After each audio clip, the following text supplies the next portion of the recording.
Muy buenos días, somos Clemencia, Ricardo y Joaquín y hoy vamos a presentar el análisis crítico sobre el libro En busca de respeto, vendiendo crack en Harlem, del antropólogo Philip Bourgois.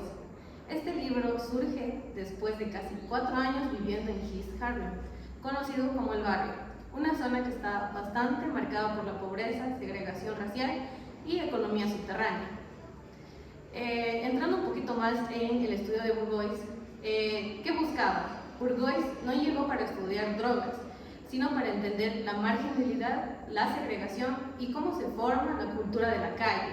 Curiosamente, cuando llegó en 1985, ni siquiera conocía lo que era el crack, pero en un año casi todo su vecindario estaba involucrado vendiendo, fumando o viviendo los efectos que este producía.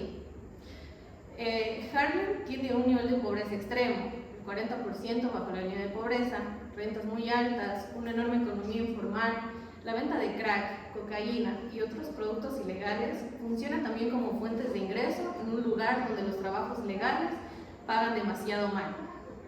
Ahora Ricardo va a explicar qué es la cultura callejera y cómo Bourgois logró acercarse a la gente del barrio. La cultura callejera, según Bourgois, es un conjunto de valores y comportamientos que surgen de cómo una respuesta al racismo y a la exclusión les permite recuperar dignidad en un entorno donde la sociedad dominante los desprecia. Pero esta misma cultura se vuelve contradictoria. Nace como resistencia, pero termina provocando violencia, adicción y degradación.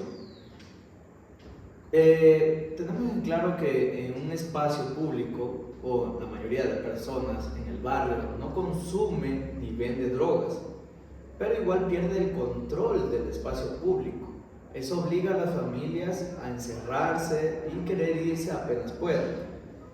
¿Cómo obtiene esta información Bourgois? El autor explica que las encuestas y estadísticas no funcionan porque los vendedores o adictos jamás revelan su vida a encuestadores. Por eso usa la etnografía, que es vivir con ellos, pasar noches en las casas de crack, asistir a reuniones familiares, fiestas, entrevistas largas.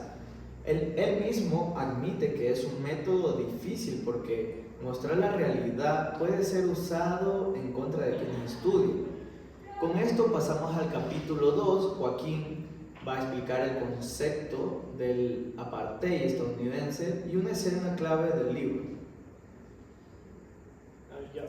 ¿Qué es el apartheid estadounidense? Bourgois usa este término para describir cómo Estados Unidos mantiene una separación racial y económica muy fuerte. Los puertorriqueños y afroamericanos están atrapados en barrios pobres con malas escuelas, violencia, desempleo y pocas oportunidades. No es solo un gueto físico, es un sistema político y económico que los encierra. La lógica del respeto, el ejemplo del rey. En este capítulo aparece la idea del respeto como algo fundamental.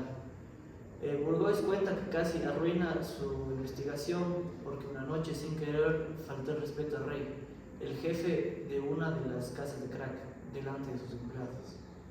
Para el rey ser respetado es más importante que el dinero. Su autoridad se basa en poder proteger, castigar y mantener el orden en su territorio. En este episodio muestra cómo funciona el poder, la masculinidad y el miedo de la calle. Bourgois también reflexiona sobre el riesgo de escribir sobre pobreza. Todo lo que diga se puede usar para estigmatizar, pero también ocultar la violencia sería deshonesto. Es decir, mostrar la realidad tal como la vivió. Bueno, una pregunta o un tema que nos puede meter bastante en debate, que hablaba el libro, era sobre los estereotipos que tenían para el estudio.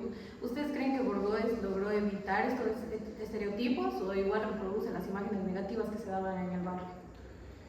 Yo creo que sí las evita, porque explica las causas históricas del racismo y la pobreza. No culpa a las personas, sino al sistema. Pero igual mostrar tanta violencia puede reforzar estigmas. Es un dilema difícil. Si lo oculta, miente, y si lo muestra, lo pueden malinterpretar. Bueno, en conclusión, a lo que podemos llegar con el análisis de este libro es que no solamente trata de lo que viven las personas a nivel de adicciones de drogas, sino también trata de por qué caen en estas, en la dignidad, en la pobreza y el racismo que se puede dar dentro del barrio. También muestra la segregación, la economía ilegal, cómo moldean las vidas enteras de cada uno. Y nos invita a pensar que detrás de cada acto de violencia o adicción hay una historia de exclusión. Muchas gracias por su atención. Y cuéntenme ustedes aquí en la caja de comentarios qué opinan ustedes o cuál es su conclusión acerca del libro.